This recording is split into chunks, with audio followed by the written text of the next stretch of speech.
Je m'appelle Mathias Ben Simon. J'ai commencé par une pratique de la peinture.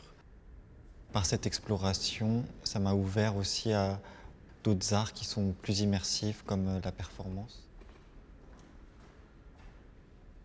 Dans mon processus de travail, il y a plusieurs temps.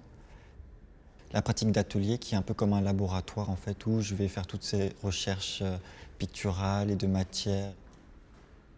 C'est vraiment un moment que je prends tout seul, où je convoque en fait mes différents souvenirs de voyages, d'expériences que je vais essayer de matérialiser et d'essayer de trouver quelle est la forme la plus juste et qui me correspond le plus pour exprimer ces tonalités-là.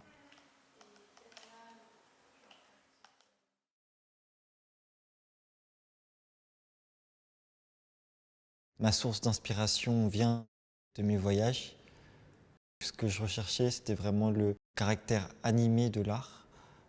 La pratique de la méditation, elle va me permettre d'ouvrir mes perceptions et de avoir une attention à la fois globale et précise sur certains phénomènes et certaines choses que je vais ressentir, où je vais laisser totalement place à la spontanéité, c'est-à-dire que les gestes que je vais faire, la manière dont je vais travailler, les couleurs que je vais poser, la manière dont je vais tenir mes différents outils, où je vais avoir rapport à eux, va être totalement intuitif et non contrôlé. Quand je me suis intéressé à la peinture, une des choses qui m'apparaissait le plus important, c'est la lumière. La question de la lumière, c'est la question à la fois de qu'est-ce qu'on perçoit et qu'est-ce qu'on regarde.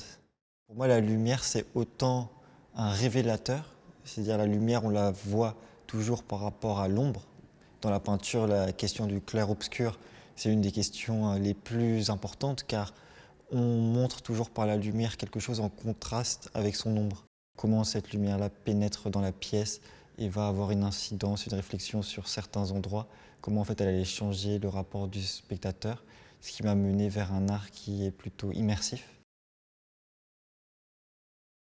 C'est à ce moment-là que je vais voir les pièces en plus grand et ces espaces immersifs-là, moi, m'ont mené à inviter en fait d'autres artistes à les interpréter.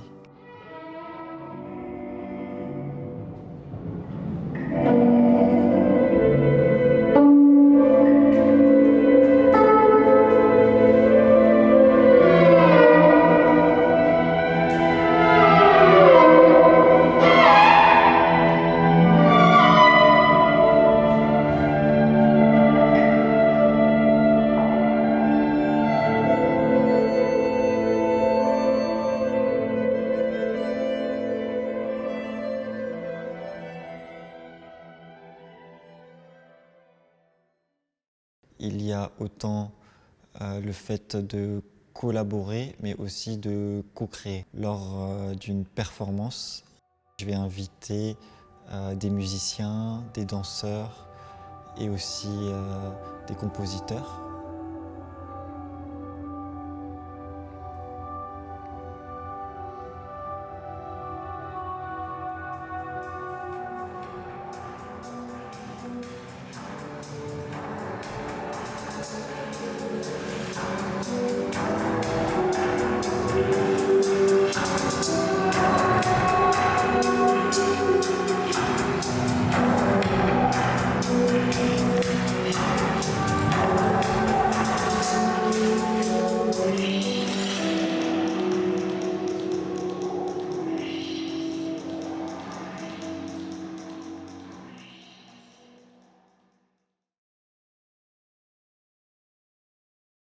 Dans la création, il y a toujours une frontière très mince entre la maîtrise et l'abandon.